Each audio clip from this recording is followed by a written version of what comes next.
Bon ben bonjour tout le monde, j'espère que ça va bien. Dans la vidéo d'aujourd'hui, je vais vous expliquer la section 2.7 là, du livre de physique XXI, le tome B. Cette section s'appelle le potentiel électrique et les conducteurs. Donc c'est ce qu'on va voir aujourd'hui. Donc, c'est ça. Fait que juste vous mettre en contexte, là, on parle bien d'objets qui sont des conducteurs. Des fois, on parle des fois, on voit des objets isolants, mais là, c'est bel et bien des objets qui sont conducteurs. En fait, vous allez vous en rendre compte assez rapidement. Là, le cours qu'on va voir aujourd'hui à la section 2.7, c'est pas mal la suite logique là, de la section 1.12 hein, qu'on avait vu qui s'appelait là, les conducteurs, là, le champ électrique et les conducteurs. On avait parlé des conducteurs en équilibre électrostatique. Quand on était dans le chapitre 1, on avait vu seulement les champs électriques. On n'avait pas encore vu là, le potentiel électrique. Mais maintenant qu'on est en train de faire le chapitre 2, on a vu le potentiel électrique. Donc, on va intégrer ces notions-là. D'ailleurs, là, si je vous montre ça ici, sûrement que ça vous rappelle quelque chose. Donc, comme je disais, c'est des trucs qu'on avait vus là à la section 1.12. Donc, on a vu ça un peu plus au début de la session quand on parlait du champ électrique. Ce qu'on avait dit, c'est que justement, quand on avait un conducteur qui était à l'équilibre électrostatique, on avait vu comment se comportait le champ électrique. Okay? Et les conclusions qu'on en avait tirées, c'est qu'on avait résumé ça en 3 points. Je peux vous les rappeler rapidement avec des petites images là, qui sont ici. Ici, ce sont deux situations différentes. Vous avez premièrement une sphère qui est conductrice et qui était neutre. Okay? On l'a placé dans un endroit où il y avait un champ électrique. Donc là, ce que ça a fait, c'est que ça a fait une séparation de charge à l'intérieur de notre sphère. Et ici, la deuxième situation que vous avez là, c'est un objet conducteur qui est chargé. Donc lui, il est véritablement chargé. Là. Ici, la charge totale de cet objet-là, c'est 0. Mais ici, la charge totale, c'est une charge qui est positive. C'est vraiment un objet qui est chargé. Et les deux sont des conducteurs qui ont atteint l'équilibre électrostatique. Fait que vous voyez, les lignes de champ sont représentées en vert sur ces schémas-là. Et ce qu'on avait dit, déjà à la section 1.12, c'est que le champ électrique va être égal à 0 quand on est à l'intérieur d'un conducteur en équilibre électrostatique. Sinon, ben, s'il y avait encore du champ à l'intérieur, ça signifierait que les particules chargées à l'intérieur du conducteur ressentiraient encore des forces, puis elles continueraient à se déplacer. Fait que si elles continuent à se déplacer, elles n'ont pas encore atteint leur équilibre électrostatique. Fait que pour cette raison-là, on peut savoir que le E est égal à 0 à l'intérieur.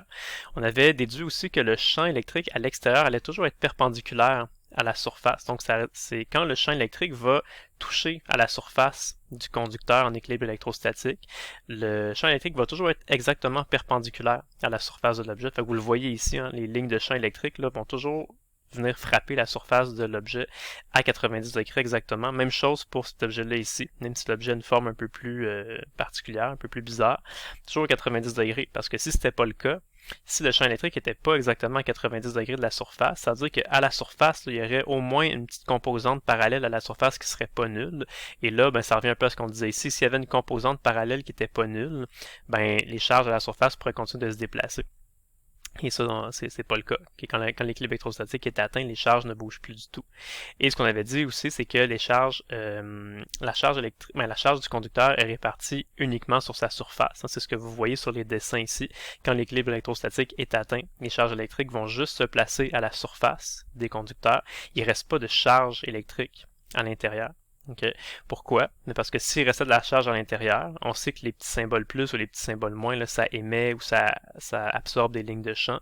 Fait que s'il y avait encore des charges à l'intérieur, donc ça veut dire qu'il y aurait encore des lignes de champ à l'intérieur, s'il y avait encore des lignes de champ, les particules ressentiraient des forces, elles se déplaceraient, puis bon, on revient un peu là au point qu'on a dit précédemment. Fait que tout ça, les 3 premiers points, on les avait déjà étudiés un peu plus en détail là, à la section 1.12, mais on avait arrêté là, parce que quand on avait fait le chapitre 1, on ne connaissait pas encore le potentiel, on avait seulement vu les notions de champ électrique, mais maintenant qu'on arrive le plus vers la fin du chapitre 2, et qu'on a vu le potentiel, on est prêt à intégrer aussi les notions de potentiel dans notre dans nos petits points ici.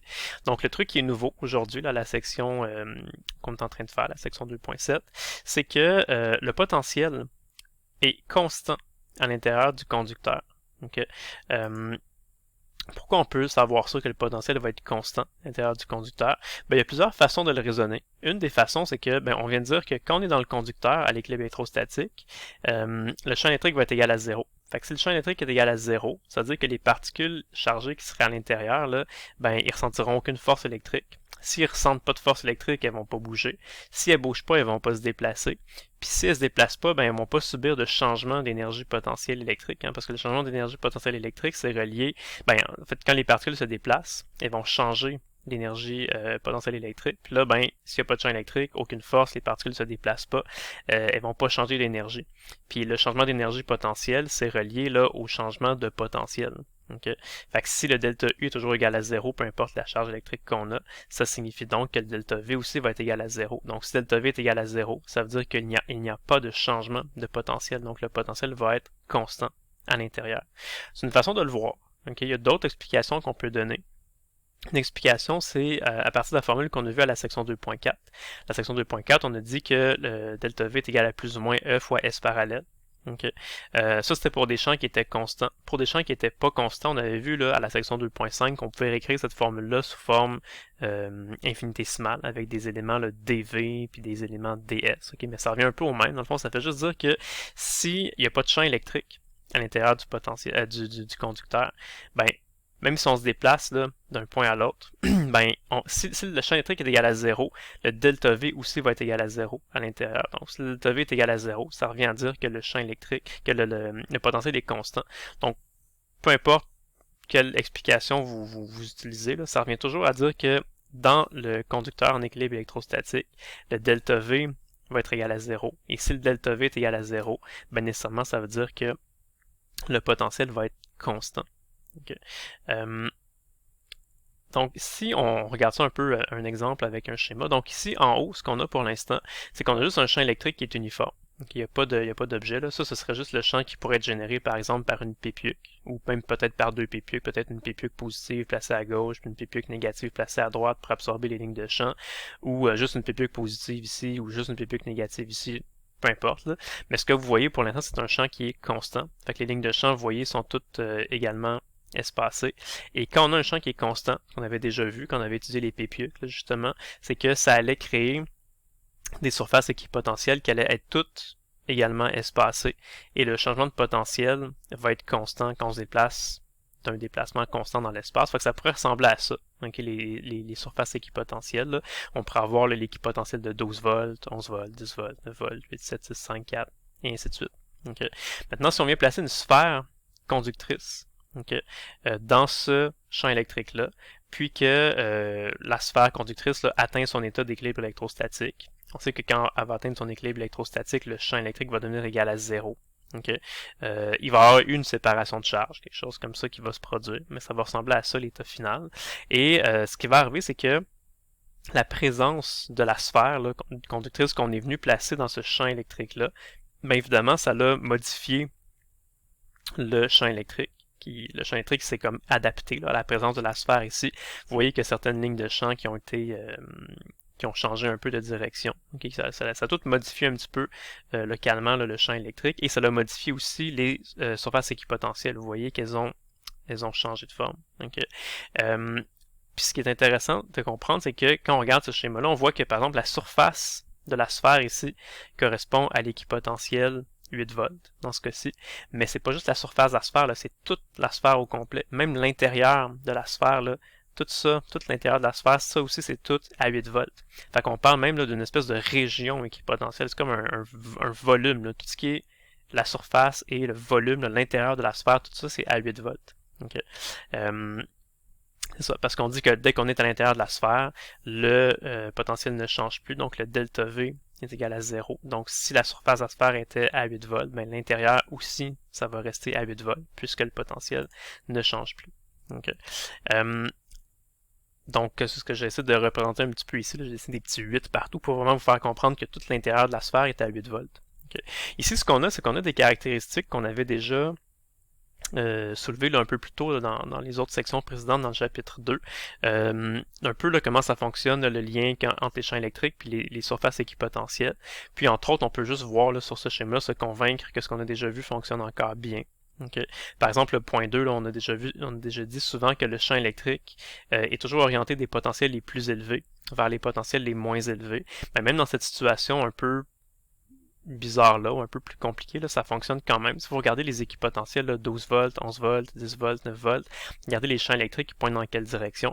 Même les champs électriques un peu bizarres là, qui tournent puis qui vont se faire absorber par la surface de la sphère, ben regardez, ils passent par où? Ils passent par le 12 volts, le 11 volts, 10 volts, 9 volts, 8 volts, fait que ça reste vrai. Les champs électriques vont toujours être orientés des plus gros potentiels vers les plus petits potentiels.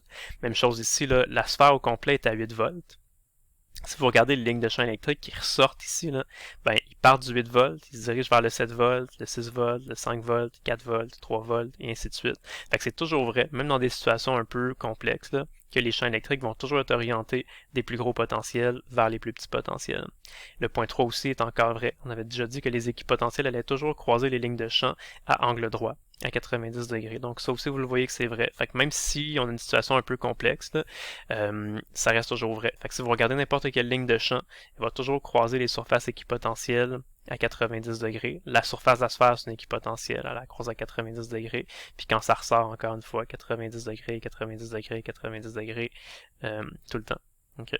Donc, tout ça. Tout ce qu'on a vu jusqu'à présent, ça demeure vrai. C'est juste qu'on ajoute un élément d'information, on ajoute que à l'intérieur d'un conducteur en équilibre électrostatique, le delta V va être égal à 0. Donc le potentiel va être juste égal à une constante. Okay. Voilà, mais tout ce qu'on a vu avant, ça demeure vrai, évidemment. Donc justement, si on essaie de faire une espèce de parallèle avec ce qu'on a déjà vu, okay, pour voir un peu ce qui se passe avec le potentiel, ben imaginez ici, là, je fais un petit schéma, là, c'est une sphère conductrice qui est chargée positivement, et elle a évidemment atteint son état d'équilibre électrostatique. On voit que toute la charge là, est venue se répartir sur la surface. Okay. Ce qu'on avait déjà vu à la section 1.12, c'est que quand on avait une sphère chargée, comme ça, en équilibre électrostatique, le champ électrique à l'intérieur allait être nul, allait être égal à 0. Okay.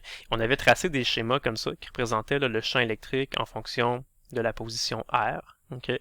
Et à quoi ça va ressembler un tel graphique? Ça va ressembler à quelque chose comme ça. Donc si on dit que la sphère là, a un certain rayon R, là, donc d'ici jusqu'à l'extérieur, ça a un certain rayon R, ben, pour toutes les valeurs de R là, qui sont à l'intérieur de notre sphère, donc pour toutes les valeurs là, qui sont plus petites que R majuscule, ben, on a un champ électrique qui est égal à 0. Fait qu'à l'intérieur de la sphère, le champ est égal à 0. Puis dès qu'on va arriver à l'extérieur de la sphère, par le théorème de Gauss, on avait vu que ça allait donner la même chose que ça allait donner coq sur R carré. Donc ça allait donner, là, si on a un point qui est à l'extérieur de la sphère, le champ électrique qu'on va avoir là, ce serait le même champ électrique qui serait généré par une particule qui serait située au centre de la sphère et qui aurait la charge totale de la sphère, donc coq sur R carré. Okay. Donc le graphique ressemble à quelque chose comme ça. C'est quelque chose qu'on avait déjà vu là, à la section 1.12. Le potentiel, quant à lui, qu'est-ce que ça va faire? Mais le potentiel, c'est un peu le même principe. C'est-à-dire que si on a un point P qui est à l'extérieur de notre sphère chargée, qu'est-ce qui va arriver? Ben, ça va produire exactement le même potentiel qui serait produit par une seule particule qui serait située au centre de la sphère et qui porterait la charge totale de notre système, donc la charge totale de notre sphère. Le potentiel créé par une particule, on l'a déjà vu, c'est coq sur R. Okay. Fait que dès que vous êtes à l'extérieur de la sphère, le potentiel que vous allez avoir, ça va être la même chose qu'une particule, coq sur R. Okay.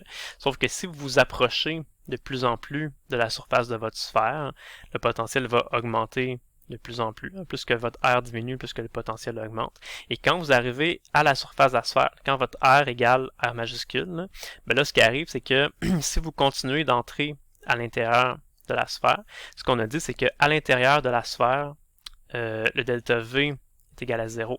Fait que si le delta V est égal à 0, ça veut dire que votre potentiel arrête de changer. Il ne change plus, il augmente plus, il n'augmente pas, il diminue pas. Donc, s'il arrête de changer, il fait juste rester constant. Okay. Donc, vous voyez la différence entre les deux graphiques. Il ne faut pas les mélanger les deux, il faut apprendre à bien les différencier. Ça, c'est le champ électrique. Fait que le champ électrique, la caractéristique, c'est que quand vous êtes à l'intérieur d'une sphère chargée en équilibre électrostatique, le champ électrique est égal à 0. À l'extérieur, c'est comme d'habitude, coq sur R carré. Pour le potentiel, quand vous êtes à l'intérieur de la sphère, le potentiel est constant. Il n'est pas 0, là. Il est constant. C'est le delta V qui est égal à 0.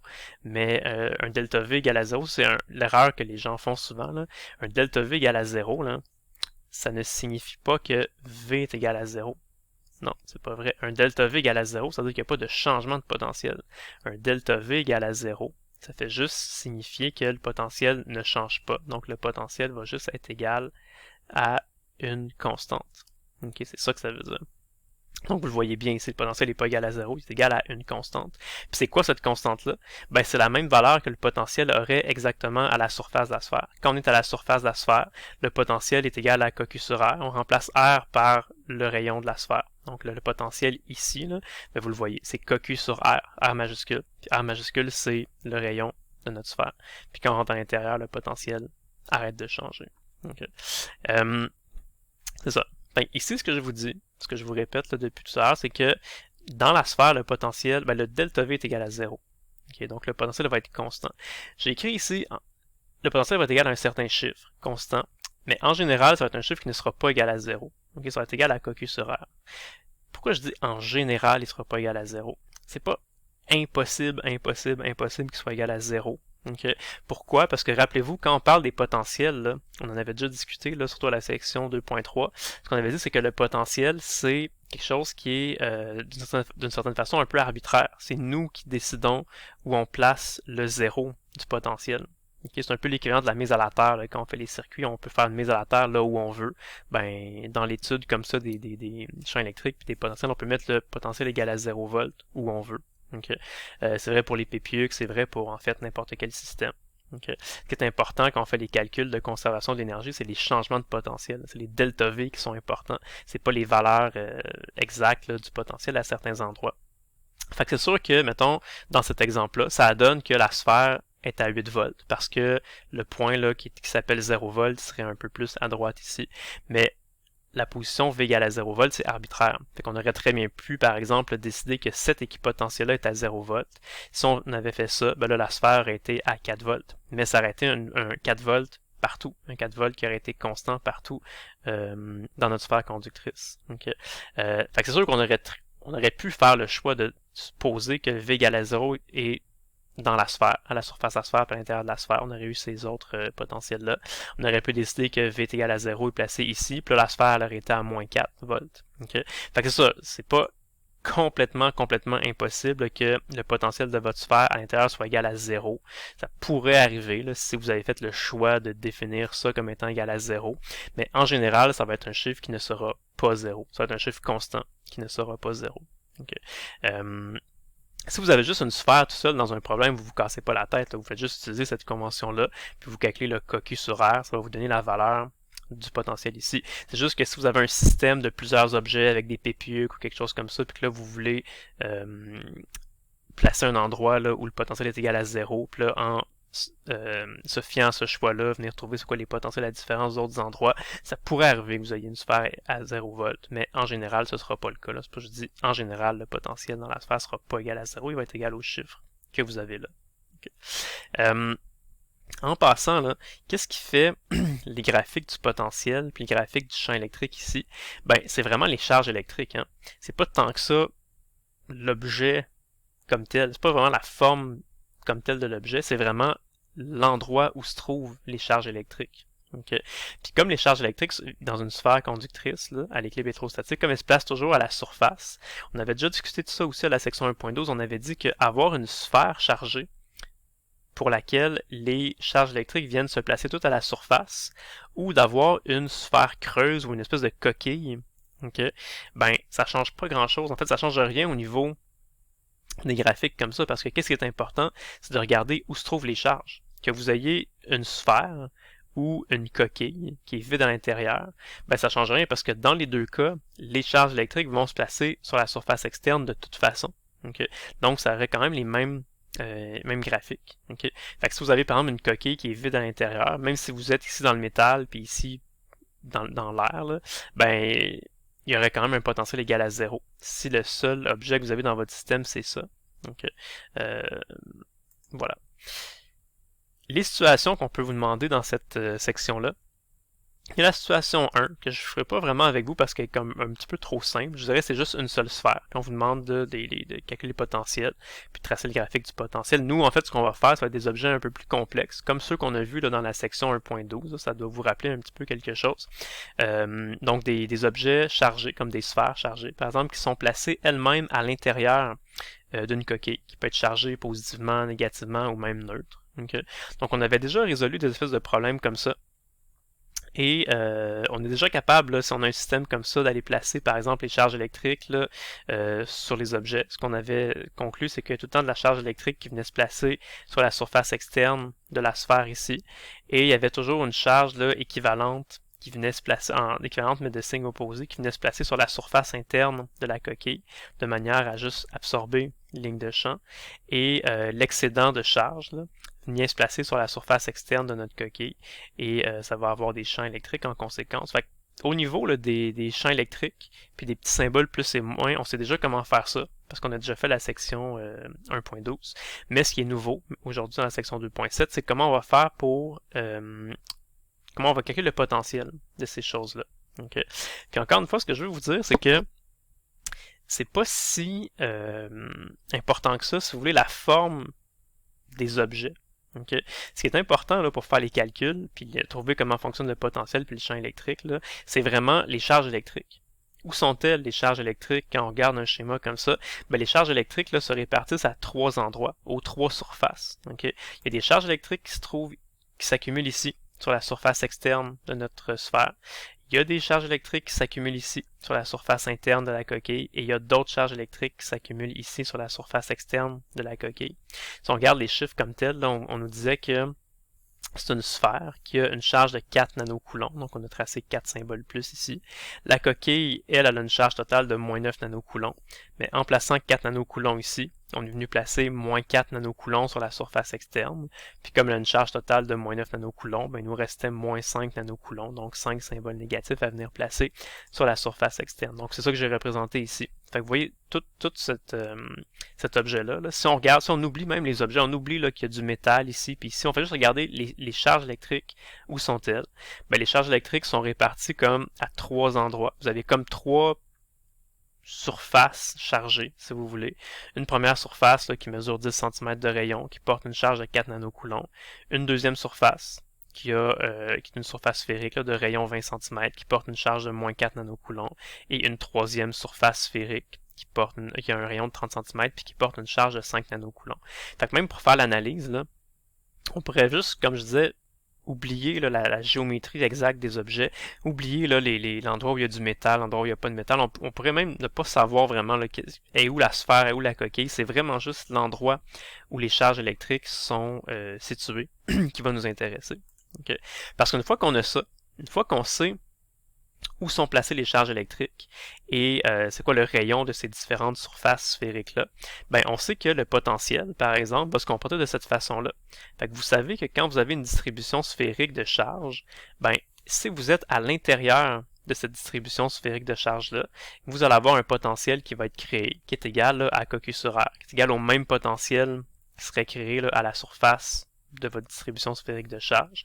Et si vous êtes à l'extérieur de votre distribution sphérique de charge, vous allez avoir un potentiel qui est égal à coq sur R, donc le même potentiel qui serait créé par une particule qui serait située au centre de votre distribution sphérique de charge. Okay. Dans cette situation-là, qui est la situation 2, qui est faite dans le livre, vous pourrez aller la suivre là, de manière exact, là, si vous voulez la solution. C'est tout écrit dans le livre. C'est un exemple tiré du livre directement, un exemple résolu. Mais ce qu'on vous montre, c'est que en fond, le but, c'est ça ici. C'est d'écrire les équations du potentiel électrique pour ce système-là. Okay? Et comme il y a 3 surfaces, il y a trois distribution sphérique de charge, ben, il va y avoir 4 zones différentes. Il va y avoir là, la zone 1, 2, 3 et 4, donc dépendamment où vous êtes situé dans votre schéma. Okay. À chaque fois que vous traversez une surface chargée, ben là, ça signifie que vous allez, par exemple, sortir d'une des surfaces, donc vous allez changer de région aussi dans un des graphiques. Okay. Donc, ça va faire une certaine différence. Okay. Ça, c'est vraiment la réponse. Donc, on pourrait dire qu'à la fin, une fois qu'on va avoir analysé tout ça, on va se rendre compte que dans la région 1, le potentiel est égal à 30 volts, constante. Dans la région 2, le potentiel est égal à ça ici. Dans la région 3, le potentiel est égal à ça. Dans la région 4, c'est égal à ça. Comment on fait pour trouver ça? On trouve pas ça d'un coup comme ça. Ce qu'on fait, c'est que, tout simplement, on divise ça en 3 objets, hein, parce qu'on a 3 surfaces chargées, 3 objets chargés, 3 surfaces sphériques là, qui sont chargées. Et pour chacune de ces surfaces-là, on regarde séparément qu'est-ce qui est produit, dépendamment dans quelle région on va se trouver. On va juste l'écrire, puis après ça, on fait juste additionner les 3 contributions ensemble pour avoir le total. Okay. Donc, on a divisé ça en 3 coquilles. On appelle ça la coquille A, la coquille B et la coquille C. Donc, chaque coquille va être une des colonne que vous avez ici. Mais en fond, ça a l'air bien compliqué, ça a l'air d'être comme plein d'équations, puis ça a l'air d'être bien bizarre, mais dans le fond, c'est juste, on regarde chaque coquille séparément, puis on sait que pour chaque coquille séparément, ça va faire quelque chose qui ressemble à ça. Je vais vous montrer, vous allez voir, c'est relativement simple. Donc disons, on commence par la coquille A. Okay. La coquille A, c'est cette première colonne-là, ici.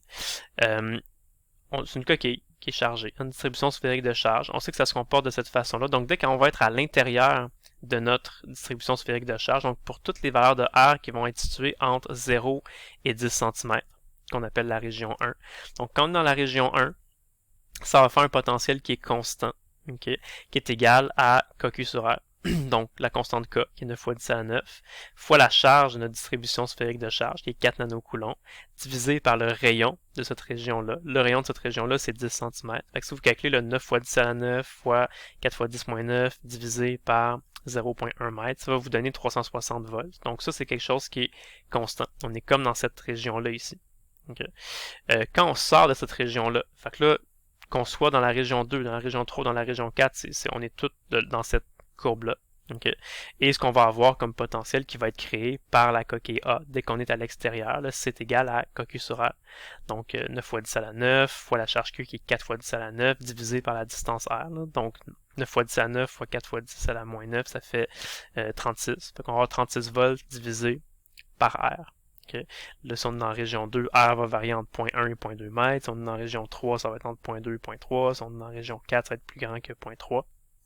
Mais c'est la même formule. Okay. Fait que ça ici, là, tout ce que ça vous montre, là, ben, c'est juste l'équivalent de ça. Okay. Ça fait juste vous dire que la coquille A, vous avez comme deux choses possibles qu'elle fait. Quand vous êtes à l'intérieur, elle vous fait 360 volts uniforme. Quand vous êtes à l'extérieur, elle vous fait 36 volts divisé par R. Okay. La coquille B, elle, qu'est-ce qu'elle fait? Ben, la coquille B, elle a une charge de moins 4 nanocoulombs. Elle a un rayon de 20 cm. Donc, c'est la même chose que ça. Juste que le rayon de la coquille ici, c'est 20 cm. Fait que vous soyez dans la région 1 ou dans la région 2, c'est la même chose parce que vous êtes à l'intérieur de la coquille. Quand vous êtes à l'intérieur, ça fait un potentiel qui est constant, qui est égal à moins 180 dans ce cas-ci. Puis quand vous êtes à l'extérieur de cette coquille-là, donc dans la région soit 3 ou 4, ça vous donne quelque chose qui est égal à coq sur R, comme ça, moins 36 sur R dans ce cas-ci. Puis on fait la même chose pour la coquille C. Coquille C, elle a un rayon de 30 cm. Fait que ce que vous soyez dans la région 1, 2 ou 3, vous êtes ici, vous êtes à l'intérieur de la coquille, qui vous fait donc un potentiel qui est juste uniforme. Et c'est juste quand on arrive dans la région 4 que là on arrive dans la région ici qui va décroître, là, coq sur R, qu'on peut calculer. Okay. Fait qu'on regarde vraiment séparément là, chacune des trois coquilles, qu'est-ce qu'elle fait comme potentiel. C'est juste un espèce de graphique comme ça. Fait qu'on on écrit juste séparément qu'est-ce que chaque coquille faisait dans chacune des quatre régions. Et pour savoir le potentiel total, on fait juste additionner ensemble toutes les trois régions. Fait que par exemple, dans la région 1, on sait que la coquille A fait ça, la coquille B fait ça, la coquille C fait ça. On additionne ça, plus ça, plus ça. Et dans ce cas-ci, ça donne juste une constante. Mais quand on a des trucs qui varient, comme dans la région 2, par exemple, mais quand on est dans la région 2, on sait que la coquille 1 nous fait quelque chose qui varie, là, 36 sur R. La coquille B fait quelque chose de constant, la coquille C fait quelque chose de constant, puis qu'on additionne tout ça ensemble, ça nous donne le terme qui varie, 36 sur R. Moins 180, moins 150, ça fait moins 330. Ok, bon, voilà. Fait qu'on peut faire la même chose pour les autres régions aussi. Mais c'est la façon de procéder. Fait que c'est juste pour vous montrer là, qu'il faut être systématique. Il faut vraiment regarder puis diviser dans votre tête là, chaque coquille séparément. Vous voyez ça vraiment comme trois coquilles séparées. Puis regardez chaque coquille, qu'est-ce qu'elle fait. On le sait qu'est-ce qu'elle fait. Elle fait quelque chose qui ressemble à ça. Et vous regardez l'effet séparément de chacune des coquilles dans chacune des régions. Puis vous additionnez tout ça ensemble pour trouver qu'est-ce que ça va donner. Okay. Dans le livre, c'est ça qui est fait. C'est une façon un peu assez mathématique de le faire. Okay. Je vais juste vous montrer une autre façon de le faire aussi. Ça peut vous aider, ou en tout cas, ça peut juste imaginer un petit peu le tout. Moi, je suis un gars assez visuel. J'aime ça avoir des schémas et des graphiques là, pour avoir une espèce de feeling de ce que ça donne. Okay. Donc, je vais juste refaire un peu l'équivalent de ça ici, mais plus sous forme graphique que sous forme de calcul avec des formules. Okay. Donc, notre problème à la base, c'est ça.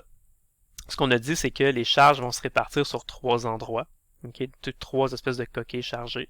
Donc après ça, ce qu'on fait, c'est qu'on peut complètement oublier la géométrie, puis les objets, le métal, il était placé comment, qu'est-ce qu'il y a des sphères, qu'est-ce qu'il y a des coquilles. On regarde juste les charges électriques sont placées où, comme j'ai dit. Donc on a trois coquilles chargées, si vous voulez. On peut vraiment séparer ces trois coquilles-là. On va venir les traiter séparément, puis on va tout recombiner ça ensemble par la suite. Okay? Et prises séparément, là, chacune de ces quatre coquilles chargées-là, on sait qu'est-ce que ça fait comme graphique. Ça fait quelque chose qui ressemble à ça. Ce graphique-là ici, qui avait un rayon de 10 cm, on sait que quand on est à l'intérieur, c'est constant. Quand on est à l'extérieur, ça va décroître comme 1 sur R. Même chose pour ici, même chose pour ici. Juste que les rayons sont pas les mêmes. Ici, le rayon, c'est 10 cm. Ici, c'est 20 cm. Ici, c'est 30 cm. Donc, la zone là, où le potentiel est constant va varier. Ici, ces coquilles-là, comme elles sont négatives, là, les graphiques, c'est un peu bizarre, ils partent par en bas puis ils remontent vers le haut. C'est un peu comme si on avait ce graphique-là, mais symétrie miroir, là, parce que bon, les charges sont négatives, puis quand on se dirige vers R égale, quand R tend vers l'infini, le potentiel tend vers 0. Donc c'est pour ça que ça ressemble à quelque chose comme ça. Mais bref, ce que je veux vous dire, c'est qu'on regarde nos trois coquilles, on sait séparément qu'est-ce que chacune de ces trois coquilles-là fait. Okay? Et après ça, ce qu'on fait, c'est que on recombine tout ça ensemble. Un peu comme on a fait là, tout à l'heure avec les équations, on peut recombiner les trois graphiques ensemble. Donc, comme si on avait ces trois graphiques-là qu'on peut tracer séparément. Fait que chacun de ces trois graphiques-là, c'est vraiment comment se comporte séparément chacune des trois coquilles qui sont là. Et ce qu'il nous reste à faire, c'est qu'il faut juste additionner tout ça ensemble pour trouver le graphique global, le graphique total, là, qui va nous dire comment se comporte le potentiel en fonction de la distance R. Okay. Qu'est-ce que ça va faire quand on additionne des graphiques ensemble? Ben, ça va dépendre de qu'est-ce qu'on a comme graphique. Okay. Si on regarde par exemple par région, là, si on regarde ici, là, mettons dans la région 1, qui est située entre 0 et 10 cm, on a trois graphiques. Les trois graphiques nous donnent des valeurs constantes qui sont différentes. Fait que sûr que quand on va additionner trois valeurs constantes ensemble, ça va nous donner juste une seule valeur constante. Donc vous voyez le résultat, c'est le graphique en bleu, c'est comme la réponse, le résultat total. Ben, dans la région 1, entre 0 et 10 cm, ça nous donne juste un chiffre qui est constant, qui est dans le fond ce chiffre-là, plus ce chiffre-là, plus ce chiffre-là. Ces deux-là sont négatifs, lui est positif, donc en tout cas, ça va donner une valeur là, qui est un petit peu positive. Okay. Si vous regardez dans la région 2, entre 10 cm et 20 cm, ici on a une courbe qui décroît comme ça. Ici on a deux valeurs constantes négatives.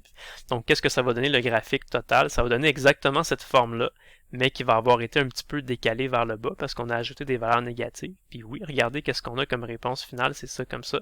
C'est exactement cette forme-là ici, qui a juste été décalée vers le bas. Donc c'est très très logique. Okay. À partir de la région, dès qu'on arrive plus loin que ça, regardez qu'est-ce qui se produit. C'est que toute la partie ici, en rouge, est exactement l'inverse de toute la partie en vert qu'on a là. Okay. Donc la partie rouge et la partie verte vont juste s'annuler. Puis qu'est-ce qui va rester dans la réponse finale? Ben, ça va être tout simplement juste la partie qui était en rose ici. Si je vous montre la réponse, vous voyez la ligne bleue ici. C'est exactement ce qu'on avait là. Okay. Pourquoi ça fait ça? Ben, on peut le voir, c'est parce que la région rouge et la région verte, quand on arrive à l'extérieur, là, nécessairement, c'était tout le temps c'est quelque chose qu'on avait vu, c'est tout le temps la charge qui se retrouve à l'extérieur de la sphère ici, centrale. C'est toujours la même charge de signe opposé qui va se retrouver sur la surface interne de la coquille. Et ce qui arrive, c'est que quand on fait nos graphiques, là, ben, quand on est à l'extérieur, quand on est à partir de la région, ça c'est la région 1, la région 2, la région 3, puis la région 4. Donc dès qu'on est dans la région 3, ben, la coquille ici nous fait un potentiel cocu sur R. Et quand on est à l'extérieur de la coquille verte, elle aussi nous fait un potentiel qui est égal à cocu sur R avec une charge de moins 4. Donc les deux composantes vont exactement s'annuler. C'est vraiment ce que vous voyez ici. Okay. Et donc il va juste rester l'influence de la coquille rose. Okay. En tout cas, fait que ça va donner ça. C'est une façon un peu, c'est une façon visuelle de le voir. Okay. Fait que ça, mon but c'est pas de vous mélanger. Là. Si juste avec les équations qu'on a vues là, dans la situation, le petit tableau avec les formules, si ça vous comprenez bien et ça fait votre affaire, tant mieux. Mais c'est juste que je voulais vous montrer qu'il y a une manière de le voir un petit peu plus peut-être intuitivement. De le voir que graphiquement, ben aussi ça a du sens. Okay. C'est vraiment juste on regarde séparément chacun des trois graphiques, puis on combine tout ça ensemble pour avoir l'effet global. Okay. Donc la réponse que ça donne, c'est ça ici. Okay. Dans le livre, j'ai pris cette image directement du livre. C'est ça. Fait que je vais juste vous montrer que ça fonctionne bien. Okay? Et même que le résultat est très logique quand on y pense un peu puis quand on l'interprète. Okay? Et qu'est-ce qu'on peut constater? On peut constater premièrement que le potentiel est constant à l'intérieur des conducteurs. C'est ce qu'on avait dit dans le fond tout à l'heure au début de la section. On avait dit que dès qu'on se trouve à l'intérieur d'un conducteur qui est en équilibre électrostatique, le delta V va être égal à 0. Donc le potentiel va être égal à une constante. C'est exactement ce qu'on remarque sur notre graphique. On voit que quand on est dans la région ici, là, entre 0 et 10 cm, quand on est à l'intérieur de la sphère ici, le potentiel est constant. Il n'est pas égal à 0, mais il est constant. Okay. Et quand on est dans la zone ici, donc entre 20 cm et 30 cm, qui correspondait à la région 3, encore une fois, on voit que le potentiel est constant. Il n'est pas 0, mais il est constant. Donc le delta V est égal à 0. Donc c'est tout à fait en accord avec ce qu'on avait dit un peu plus tôt dans la section. Deuxième chose qu'on peut remarquer, c'est que vu de loin, le potentiel est le même que celui qu'aurait une seule particule de charge moins 5 microcoulombs. Rappelez-vous ça quand on faisait les lignes de champ, là, je vous disais toujours ça, je vous disais, quand vous regardez votre schéma vu de loin, là, il faudrait que les lignes de champ électrique soient exactement la même chose qui serait produite par une seule particule qui aurait la charge totale de votre système. Ici, là, la sphère avait une charge de plus 4 nanocoulombs et la coquille avait une charge de moins 9 nanocoulombs. Donc plus 4 et moins 9, ça fait une charge totale de moins 5. C'est pour ça que si on regarde très loin, là, on voit qu'il y a 5 lignes de champ qui sont absorbées. Donc c'est exactement ce que produirait une seule particule de moins 5 nanocoulombs qui serait placée au centre de notre système. Okay. Et pour le potentiel, c'est la même chose. Hein. Une seule particule de charge moins 5 nanocoulombs, ça ferait cette partie-là du potentiel. Non, ça ferait, c'est ça, ça ferait cocu sur R. Puis quand la charge est négative, on l'a dit tout à l'heure, ça fait un graphique qui part dans le négatif et qui va se diriger tranquillement vers 0, parce que quand R tend vers l'infini, le potentiel tend vers 0. Fait que le point 2, ça marche très bien. Et le point 3, on remarque que le champ électrique pointe toujours des plus gros potentiels vers les plus petits potentiels. C'est quelque chose qu'on répète souvent. Puis encore là, vous voyez que ça fonctionne. Si vous regardez votre graphique du potentiel ici, puis vous comparez ça avec les graphiques des lignes de champ, avec le schéma des lignes de champ qui sont là, regardez par exemple qu'est-ce qui se passe dans la région 2. Qu'est-ce qui se passe dans la région 2? Ben, ici on a un gros potentiel, puis ici on a un plus petit potentiel. Donc on comprend là, que les champs électriques, là, ils vont pointer de la région 1 vers la région 3. Okay? Puis vous voyez les lignes de champ, qu'est-ce qu'ils font? C'est exactement ça qu'ils font. Ils partent de la surface de la sphère ici et ils pointent vers la surface interne de la coquille. La surface de la sphère est à un potentiel de 30 volts et la surface interne de notre coquille est à un potentiel de moins 150 volts. Et vous voyez les lignes de champ, ils pointent toujours du plus gros potentiel vers le plus petit potentiel, donc ils pointent là, du 30 volts vers le moins 150 volts. Okay. Et quand on est à l'extérieur, dans la zone 4, mais là c'est exactement le contraire. Quand on est dans la zone 4, regardez qu'est-ce qui arrive, c'est que le potentiel là, il est plus élevé quand on est à l'infini, puis il diminue plus qu'on se rapproche là, de la surface de la sphère. La surface de la sphère ici, là, la surface externe de la coquille est à moins 150 volts. Puis plus qu'on se dirige là, loin, plus que R tend vers l'infini, plus que le potentiel devient un petit peu plus grand, il devient moins 90 volts, moins 80 volts, moins 70 volts, il tendrait éventuellement vers 0. Okay. Fait que quand on est très loin, là, si, mettons, quand on est rendu un peu plus loin, notre potentiel vaut moins 90 volts. Ben, moins 90 volts, c'est plus gros que moins 150 volts. Puis les lignes de champ pointent toujours du plus gros potentiel vers le plus petit potentiel. Donc, il va pointer du moins 90 volts vers le moins 150 volts. C'est pour ça que les lignes de champ proviennent de l'infini, puis se font absorber par la surface externe de la coquille. Donc encore une fois, c'est juste pour vous montrer que tout ce qu'on a vu jusqu'à présent, c'est tout vrai, c'est tout correct, c'est tout, ça fonctionne parfaitement. Okay. Fait que même si on complexifie un peu la chose, puis qu'on commence à rentrer les potentiels dans nos calculs, ben, tout ce qu'on a vu précédemment, ça fonctionne. Ça va toujours fonctionner.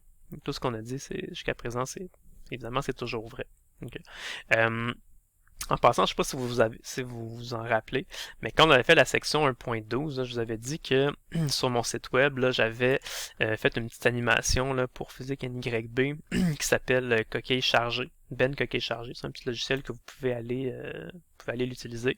Et quand on était dans la section 1.12, là, on faisait les champs électriques. Okay. Et ça, fait que vous aviez le petit schéma ici, je vous affiche un graphique là, du champ électrique en fonction de la distance R. Et ici vous avez des boutons, le bouton 1, bouton 2, bouton 3. C'est juste les modes d'affichage. En ce moment c'est le mode 1. Vous avez le petit schéma ici des lignes de champ avec les parties, les petits symboles, plus et moins.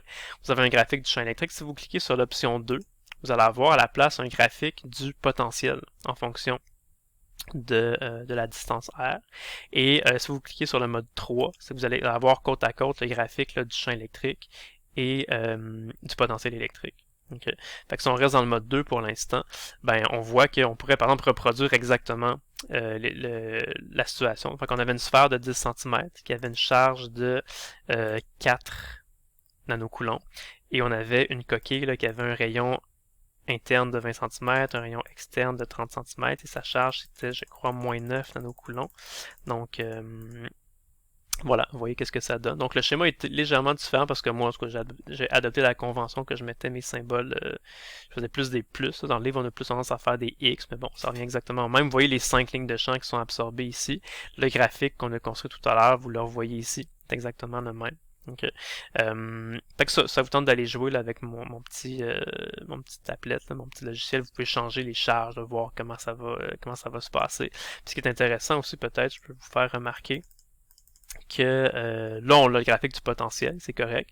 On pourrait afficher aussi le graphique du champ électrique. Puis ce qui est intéressant, des fois, c'est de comparer les deux graphiques.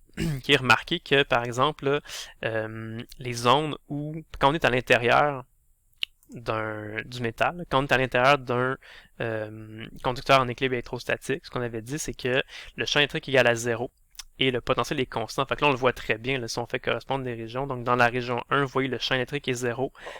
Quand le champ électrique est égal à 0, le potentiel est constant. Et on le retrouve aussi quand on est dans la région ici, quand on est à l'intérieur de la coquille. Donc le champ électrique est égal à 0 et on a un potentiel qui est constant. Okay. Dans la section 2.5, on a vu aussi là, que le champ électrique c'est égal à moins la dérivée du potentiel. Donc on voit aussi que ça fonctionne. Ici, là, par exemple, dans la région 2, on a, si on dérive ça, ça va donner une dérivée qui est négative.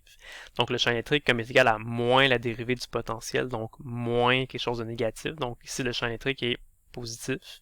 Alors que quand on est dans la région ici, ben, la dérivée de ça, là, les pentes sont positives. Et si la dérivée est positive, le champ électrique c'est moins la dérivée du potentiel. Donc le champ électrique, lui, va être négatif là, quand la dérivée est positive. Okay. En tout cas, ça peut être le fun parfois d'avoir accès à cette information-là, puis de voir les deux graphiques là, pour les comparer, regarder qu'est-ce qui se passe là, à différents endroits. Voilà, donc de retour ici. Donc, avec les notions qu'on a vues là, si vous êtes capable de calculer les potentiels à différents endroits, puis de les tracer des petits graphiques comme ça là, du potentiel en fonction de la distance R, ben ça c'est ça qui est ça le sujet, c'est ça la matière que dans la section 2.7. Okay.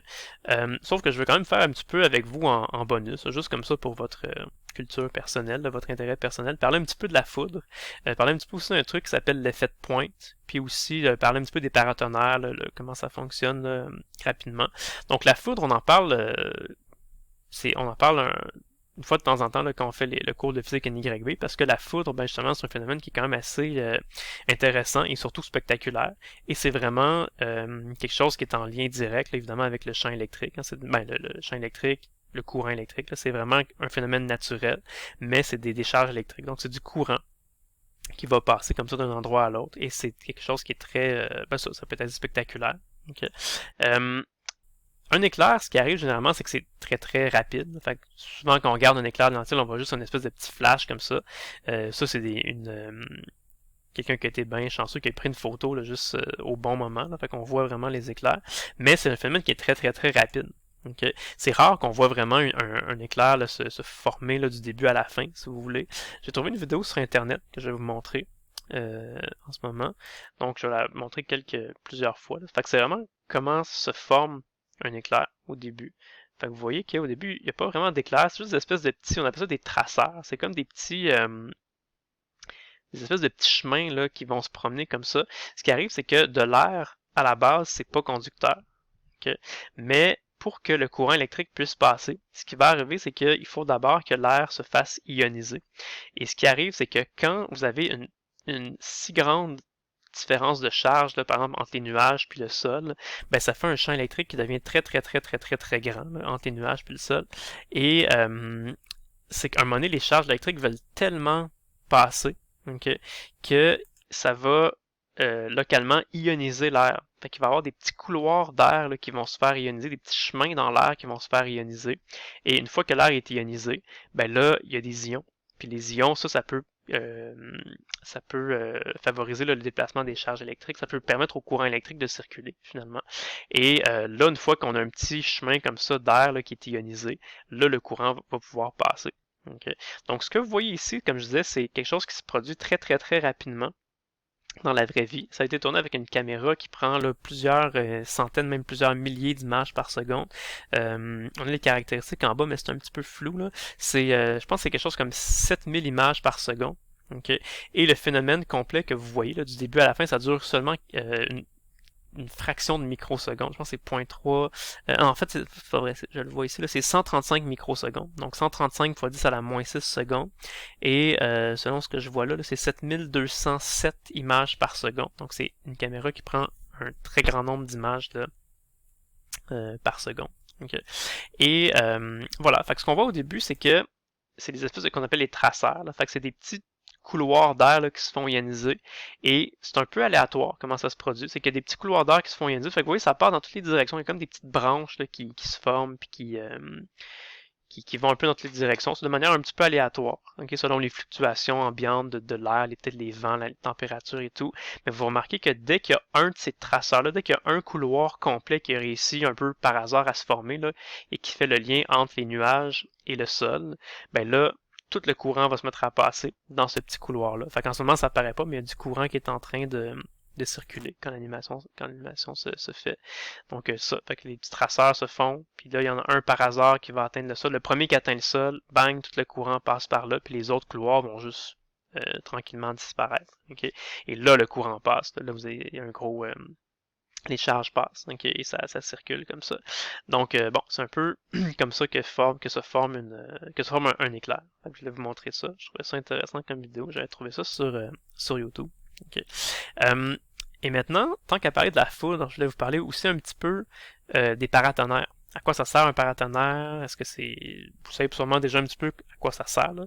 Mais juste expliquer un petit peu plus en détail. Pour comprendre comment ça fonctionne un paratonnerre, il faut comprendre comment ça fonctionne le phénomène qui s'appelle l'effet de pointe. Et comment on peut comprendre un petit peu l'effet de pointe? C'est expliqué un peu dans votre livre, là, à la section 2.7.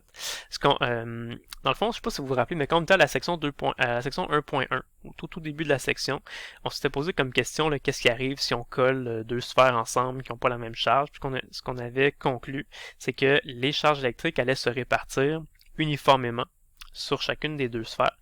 Ça, c'est vrai si les deux sphères ont le même volume. Mais qu'est-ce qui arrive si les deux sphères n'ont pas le même volume? Si vous avez une grosse sphère qu'on met en contact avec une sphère plus petite, puis qu'on les colle ensemble, est-ce que c'est encore vrai qu'il va y avoir autant de charge qui va aller sur la première sphère que sur la deuxième? Ben, la réponse est non, pas nécessairement. Au début de la session, on n'avait pas les outils nécessaires pour répondre à cette question-là, puis comprendre qu'est-ce qui allait se passer. Mais maintenant qu'on a vu le potentiel, là, on va être capable de répondre à cette question-là, puis ça va vous permettre là, justement de comprendre comment fonctionne un paratonnerre. Okay. L'idée là, de base pour comprendre ça, qu'est-ce qui va se passer? Ben, c'est le point 4 qu'on a vu tout à l'heure. On a vu que quand on a un objet conducteur qui a atteint son équilibre électrostatique, ce qu'on a dit, le point 4, c'est que le potentiel V allait être constant partout à l'intérieur de l'objet conducteur. Okay. Donc, imaginez que vous avez deux sphères, la sphère A et la sphère B, qui sont deux sphères conductrices. Okay. Imaginez qu'elles sont chargées. Ces sphères-là, la sphère A peut être chargée, la sphère B aussi, ou peut-être juste une des deux était chargée, peu importe. Okay. Nous, ce qu'on veut imaginer, c'est qu'on prend deux sphères comme ça, qui sont chargées, pas nécessairement également, et on les met en contact. Okay. Mettre deux sphères chargées en contact, là, ça peut se faire vraiment en les collant l'une sur l'autre. Okay, que les deux surfaces se touchent. Okay. Mais on peut aussi simplement les relier par un fil électrique.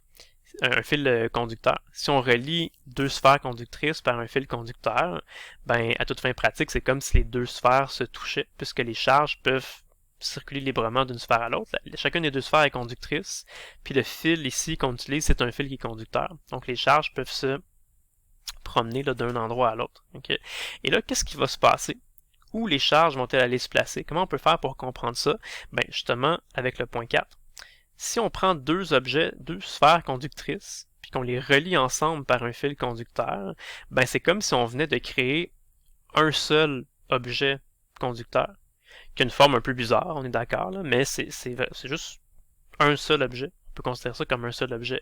Et là, on sait qu'est-ce qui va se passer. On sait que les charges électriques vont aller se répartir de manière à ce que le potentiel soit constant partout dans l'objet. Fait qu'une fois que cet objet-là va avoir atteint son équilibre électrostatique, on sait que le potentiel va être égal partout. Et entre autres, on peut dire que le potentiel qu'on va avoir à la surface de la sphère A va être égal au potentiel qu'on va avoir à la surface de la sphère B. Donc on a écrit ici comme équation que VA va être égal à VB. Okay? Et le potentiel qu'on a à la surface d'une sphère chargée, on sait c'est quoi? C'est KQ sur A. KQ sur R, pardon, R étant le rayon de la sphère. Fait qu'on sait que KQA sur RA égale à KQB sur RB. Les K, on peut les annuler. Ce qu'on obtient, c'est ça ici.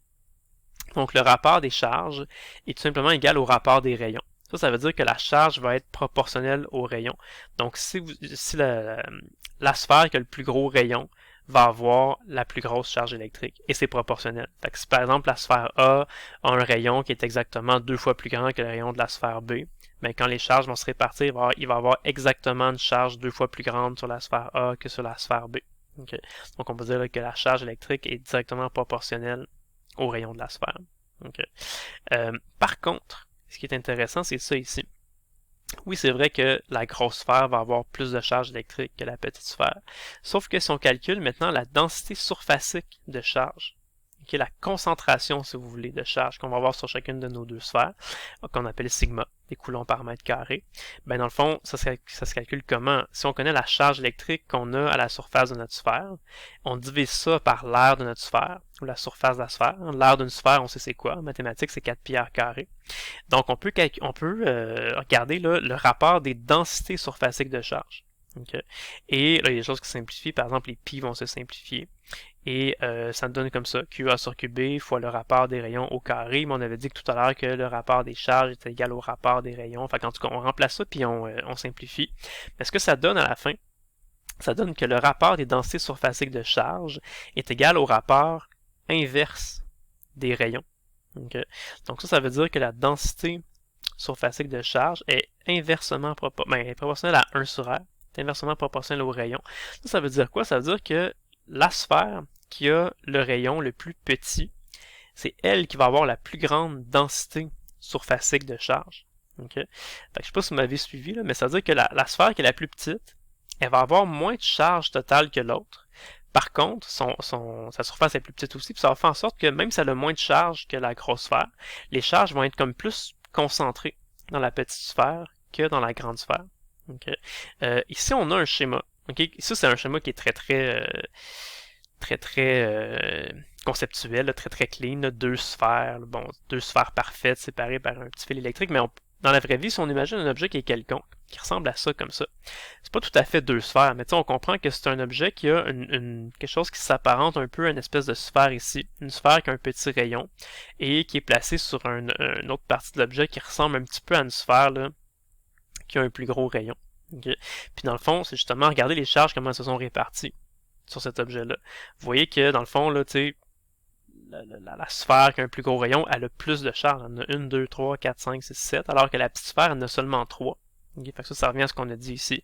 Par contre, si vous regardez la concentration des charges, la petite sphère, elle a juste 3 symboles plus, mais sont plus rapprochés les uns des autres. La grosse sphère, elle a plus de charges, mais sont plus espacés. Okay. Mais rappelez-vous que les symboles plus, ça émet des lignes de champ. Okay. Fait que si on regarde ça, on voit que les lignes de champ sont beaucoup plus rapprochées, proches de la petite sphère, que de la grande sphère. Ce qu'on avait déjà dit aussi dans le chapitre 2, puis dans le chapitre 1 aussi, c'est que le module du champ électrique, l'intensité du champ électrique, il est plus fort quand les lignes de champ sont plus rapprochées les unes des autres. Okay. Fait que c'est ça qu'on appelle l'effet de pointe. Ce que ça veut dire, c'est que si vous avez un objet, que vous avez une partie de l'objet qui est un petit peu plus pointue, si vous voulez, ça vient de ça le mot effet de pointe, une partie de l'objet qui est un petit peu plus pointue, ben, il va avoir comme une concentration de charge plus grande qui va s'accumuler à cet endroit-là. Okay. Et si vous avez une concentration de charge plus grande qui s'accumule à cet endroit-là, ça veut dire aussi que le champ électrique va être plus grand à cet endroit-là que partout ailleurs sur l'objet. Okay. Et qu'est-ce que ça fait, ça, si le champ électrique est plus grand à un endroit qu'à un autre? Ben, ce qui arrive, c'est que quand on a l'éclair de tout à l'heure, ce que je vous avais dit, c'est que l'éclair, pour se former, ça va ioniser ça va ioniser un petit couloir d'air. Okay? Et pour ioniser cet air-là, ça prend un champ électrique qui est assez fort. Okay? En fait, pour ioniser de l'air, ça prend un champ électrique qui est environ de l'ordre de 3 mégavolts par mètre. Okay? 1 méga, c'est 1 million. Donc 3 millions de volts par mètre, ou si vous préférez, 3 fois 10 à la 6 volts par mètre. Fait que si vous avez un champ électrique qui atteint ou dépasse cette valeur-là, ça va être suffisant pour commencer à ioniser les petits couloirs d'air. Et quand le couloir va être ionisé au complet, il y a du courant électrique qui va pouvoir circuler. Ça va créer ce qu'on appelle des arcs électriques ou des éclairs. En fait, des éclairs, c'est juste des arcs électriques qui se produisent naturellement, mais des arcs électriques, on peut en produire avec des machines ou en reproduire là, artificiellement en laboratoire, mais un éclair, c'est juste un arc électrique qui se produit naturellement. Okay. Fait que bref, tout ça, là, on se dirige là, vers le principe du paratonnerre. Je sais pas si vous le voyez venir, là. Parce qu'on dit, si vous avez un objet avec une partie qui est pointue, okay, si l'objet devient chargé pendant un orage électrique ou quelque chose comme ça, par induction, ben, il va avoir des charges électriques qui vont se répartir dans l'objet. Il y a plus de charges électriques qui vont venir se répartir. Ben, il y a une plus grande concentration de charge électrique qui va venir se placer dans la partie pointue. Donc, dans la partie pointue, il va avoir un champ électrique qui est plus grand. Si le champ électrique est plus grand dans la partie pointue que partout ailleurs, ben ça veut dire que c'est dans la partie pointue qui va être atteint. C'est dans la partie pointue que va être atteint pour la première fois le champ électrique qui est nécessaire pour ioniser l'air. Donc, il y a beaucoup plus de chances que si un éclair se forme, ben, il va se former près de la partie pointue de l'objet. Okay. Ici, vous voyez un peu ça, c'est une démonstration que j'ai filmée à mon bureau, que je vais vous montrer, je vais vous parler tout à l'heure. Donc, vous voyez comme ces deux sphères, une grosse et une petite. Puis vous voyez que c'est une petite machine là, que je vais vous présenter dans quelques instants qui permet de faire des petites décharges électriques, des petits arcs électriques. Et vous voyez que dans la très grande majorité des cas, là, les décharges électriques vont toujours partir des petites sphères. Okay? Pourquoi? Ben, directement à cause de l'effet de pointe. C'est dans les petites sphères que la concentration des charges va être la plus grande. Donc, c'est dans les petites sphères que les charges électriques, c'est dans les petites sphères que les gros champs électriques vont être atteints en premier. Donc, c'est près des petites sphères qu'il y a beaucoup plus de probabilité de créer des couloirs ionisés et donc que les décharges électriques vont pouvoir passer. C'est pas complètement impossible qu'une fois de temps en temps, il y ait une petite décharge électrique ou un petit arc électrique là, qui aille rejoindre là, la grosse sphère plutôt que la petite. Okay? Parce que quand les couloirs d'air s'ionisent, on l'a vu un peu dans la vidéo tout à l'heure, c'est un petit peu aléatoire. Okay?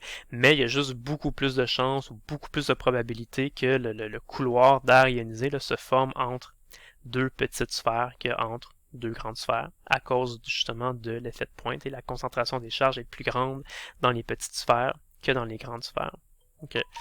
Le principe du paratonnerre, c'est exactement ça. Okay?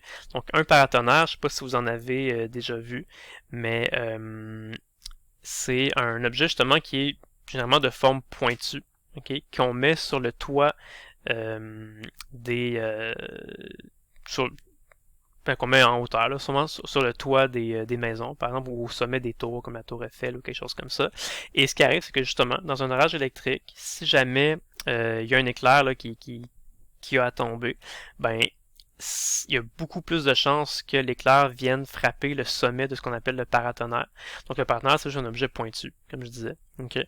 Et ce qui arrive à ce moment-là, c'est que nous, ce qu'on fait, c'est qu'on relie ce paratonnerre-là directement au sol par un fil conducteur. En fait, c'est comme, dans le fond, c'est qu'on fait une mise à la terre. Exactement, c'est un peu comme on a vu dans le chapitre 3. Ça revient à faire une mise à la terre. Et à ce moment-là, ce qui arrive, c'est que si un éclair tombe, on est presque certain à 100% qu'il va tomber sur le paratonnerre. Et s'il tombe sur le paratonnerre, ben, le courant va juste passer dans le fil qu'on a relié directement au sol. Fait qu'en faisant ça, ça va protéger l'intérieur de nos structures. Parce que, en faisant ça, tout le courant va tout passer dans ce fil-là et va aller au sol. Et il n'y aura pas de dommages. S'il n'y avait pas de paratonnerre, puis que l'éclair frappait ici, le courant devrait partir de là puis se rendre jusqu'au sol. Puis là, il passerait par n'importe quel chemin possible imaginable. S'il y a des gens qui habitent dans cette maison-là ou dans cette structure-là, ben là, ça pourrait électrocuter des gens au passage. Fait qu'un paratonnerre, c'est pas fait pour attirer les éclairs, là. C'est vraiment juste fait pour que si jamais il y a un éclair qui tombe sur votre maison, ben l'éclair a beaucoup plus de chances de tomber sur votre paratonnerre puis aller directement dans le sol sans passer vraiment par l'intérieur de votre maison. Fait que ça va pas vous électrocuter, vous avez beaucoup moins de chances de vous faire électrocuter de cette manière-là. Encore une fois, c'est pas 100% sûr et certain. Ça pourrait toujours arriver qu'il y a une partie de l'éclair qui passe par un chemin différent, mais il y a beaucoup plus de chances que l'éclair passe par ce chemin-là. Okay. Fait que c'est juste une sécurité, finalement. C'est pour limiter les risques là, de se faire électrocuter. Okay. Je vais mettre une vidéo sur YouTube. Tout après cette vidéo-là, que j'ai filmée à mon bureau. C'est une démonstration qu'on a là au département de physique. Ça s'appelle la machine de Wimshurst. Okay. Fait que je vais juste vous expliquer comment ça fonctionne dans la vidéo. Vous pouvez la regarder, c'est pas très long. Et vous allez voir, en fait, ça fait des petits arcs électriques. Puis vous allez voir justement que les arcs électriques vont se former là, majoritairement, ou même presque exclusivement, là, entre les deux petites sphères métalliques que vous avez là. Fait que vous pourrez aller regarder ça. C'est optionnel. C'est pour votre plaisir et votre culture personnelle. Mais c'est intéressant à regarder comme vidéo. Voilà, donc ça fait le tour là, de la section 2.7 avec même quelques petits bonus comme ça là, intéressants pour votre culture personnelle. Donc j'espère que vous avez trouvé ça intéressant. Puis voilà, je vous souhaite une bonne journée et à la prochaine.